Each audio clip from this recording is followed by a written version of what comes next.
Dans le film que vous allez voir, des images de synthèse vont être utilisées pour représenter le trajet de la lumière. Or, si la lumière se voit de face, lorsque la source lumineuse est devant vous, elle ne se voit pas de profil. Alors, nous avons choisi de représenter la lumière de profil de cette façon. Et comme la lumière n'est pas instantanée, mais qu'elle se déplace, nous la ferons avancer de cette manière.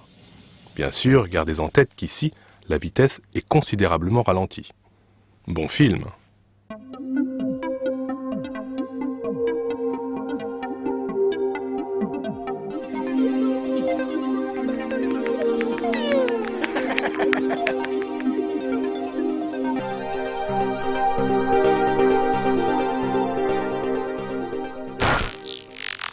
Au milieu du XIXe siècle, la lumière a livré une partie de son mystère.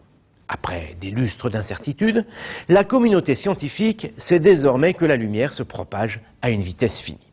C'est un Danois, Olaus Rømer, qui l'a affirmé en 1676. Alors au début, c'est vrai, l'idée a du mal à passer, jusqu'au moment où, 50 ans plus tard, un astronome anglais, James Bradley, en a apporté la preuve. Il a même estimé la vitesse de la lumière à environ 300 000 km par seconde. Seulement voilà, en ce milieu de 19e siècle, la communauté scientifique sait que le résultat de Bradley est approximatif. En effet, Bradley a fait son estimation à partir de la distance qui sépare la Terre du Soleil. Or, à cette époque, cette distance est encore incertaine. C'est d'ailleurs l'une des grandes questions qui agitent l'Observatoire de Paris. Une question à laquelle les scientifiques répondraient facilement s'ils connaissaient précisément la vitesse de la lumière. En effet, pour obtenir une distance, il suffit de multiplier le temps par la vitesse. Or, en ce milieu de 19e siècle, seul le temps que met la lumière pour parvenir du Soleil jusqu'à la Terre est connu. 8 minutes et 12 secondes, soit 492 secondes. Autrement dit, vous l'avez compris, d'un côté, il y a ceux qui avaient besoin de la distance Terre-Soleil pour mesurer la vitesse de la lumière, et de l'autre, ceux qui avaient besoin de la vitesse de la lumière pour mesurer la distance Terre-Soleil. Bref, c'est le chat qui se mord la queue. Alors comment s'en sortir? À l'époque, l'Observatoire de Paris est dirigé par François Arago. Je le précise car c'est un éminent scientifique dont vous entendrez sûrement parler un jour ou l'autre. C'est une sorte de touche-à-tout de génie et qui en plus aime l'aventure. Il est aussi à l'aise avec la physique, l'astronomie qu'un dos de chameau. Il est persuadé qu'il faut commencer par trouver la vitesse de la lumière. Seulement, cette fois, les éléments semblent résister. Comment déterminer cette vitesse, ce sésame qui ouvrirait de nouvelles portes vers la compréhension de l'univers? Continuer à observer le ballet des astres comme le faisaient Rømer et Bradley? Sûrement pas. Pour obtenir une réponse, il faut trouver un moyen de mesurer cette vitesse sur Terre, autrement dit, en laboratoire. Heureusement, Arago n'est pas seul. Il encadre de jeunes prodiges, impatients d'en découdre avec ces grandes questions. Parmi eux, 2 jeunes physiciens, Hippolyte Fizeau et Léon Foucault. Ce qui est étonnant, c'est que ce sont des autodidactes. Attention, ce ne sont pas non plus des premiers venus. Tous les deux ont quand même fait des études de médecine, mais ils ont abandonné cette discipline pour se consacrer à la physique. Ensemble, ils ont d'ailleurs obtenu la première image du Soleil. La photographie venait tout juste d'être inventée. Ils plongent donc, mais cette fois, chacun de leur côté. Peut-être d'ailleurs les 2 hommes sont-ils un peu en concurrence, mais qu'importe, ils cherchent. Aidé par Gustave Froment, un habile constructeur mécanicien, Hippolyte Fizeau met au point une machine capable de mesurer la vitesse de la lumière sur Terre. La voilà, la machine de Fizeau. Pas une reproduction, hein. La vraie machine, celle utilisée par Fizeau lui-même pour réaliser ses mesures. Alors évidemment, on se demande comment Fizeau a bien pu mesurer la vitesse de la lumière avec ça. Pas de panique, vous allez voir, c'est assez simple. D'abord, Hippolyte Fizeau s'est inspiré de ses prédécesseurs, Galilée notamment, et son expérience nocturne. Vous savez, 2 observateurs placés au sommet de 2 collines distantes de plusieurs lieues. Ils voulaient mesurer le temps que la lumière mettait pour faire un aller-retour. Galilée n'avait rien mesuré du tout, mais il avait pressenti que la lumière devait faire un aller-retour. Fizeau pressent exactement la même chose. Voici le principe de son expérience.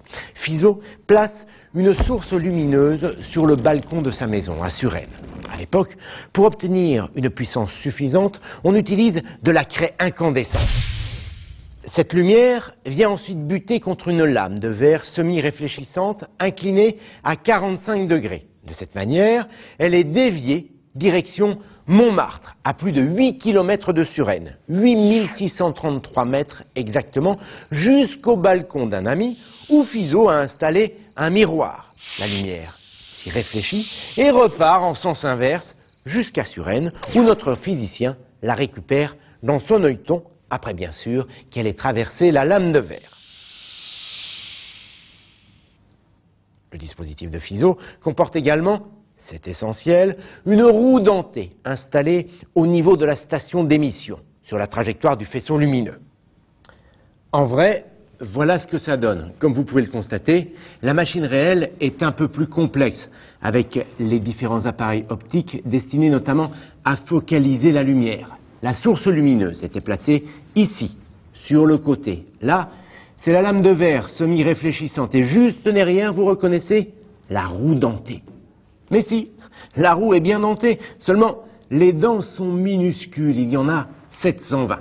Cette roue dentée était entraînée par un mécanisme mis en mouvement par un poids qui se trouvait là. Alors à quoi pouvait bien servir cette roue dentée? Pour mieux comprendre, nous allons nous concentrer sur deux dents. Rassurez-vous, ça ne mord pas. Quand le mécanisme est au repos, la lumière passe entre deux dents, frappe le miroir à Montmartre et revient vers Fizeau, qui observe un point lumineux dans l'œilleton. Maintenant, le physicien fait tourner la roue.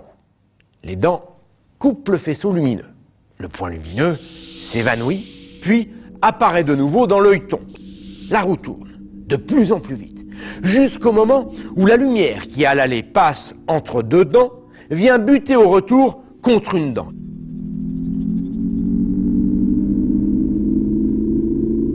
À cette vitesse-là, le point lumineux disparaît dans l'œilleton de Fizeau. Elle est là, l'astuce. Revoyons ce qui se passe au ralenti. Le temps qu'a mis la dent pour remplacer le trou par lequel la lumière était passée à l'aller correspond au temps qu'a mis la lumière pour faire l'aller-retour. Fizeau, qui a installé un compte-tours sur sa machine, note que le phénomène est observé lorsque la roue atteint 12,6 tours par seconde.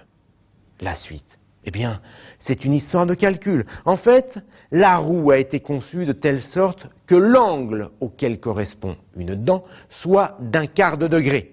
Connaissant le nombre de tours qu'effectue la roue dentée en une seconde, autrement dit 12,6 tours par seconde, eh bien Fizeau en déduit que le temps que met une dent pour remplacer un creux est de 55 microsecondes. La lumière met donc 55 microsecondes pour faire l'aller-retour Suresnes-Montmartre, soit 17 266 mètres. Fizeau estime donc la vitesse de la lumière à 315 300 km par seconde.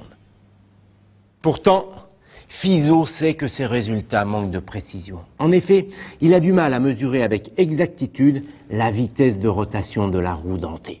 Alors me direz-vous, pas de quoi sauter au plafond? Eh bien si, et je ne suis pas le seul. Fizeau est salué par l'Académie des sciences. Il est même décoré de la Légion d'honneur. Pourquoi? Eh bien parce que même si ce résultat manque de précision, Fizeau est le premier à avoir mis au point un dispositif capable de suivre sur Terre le trajet de la lumière et de mesurer sa vitesse. Nous sommes en 1849, 10 ans plus tard. Léon Foucault, le complice des débuts, mettra au point un autre dispositif. Il mesurera la vitesse de la lumière avec encore plus de précision. Mais ça, c'est une autre histoire.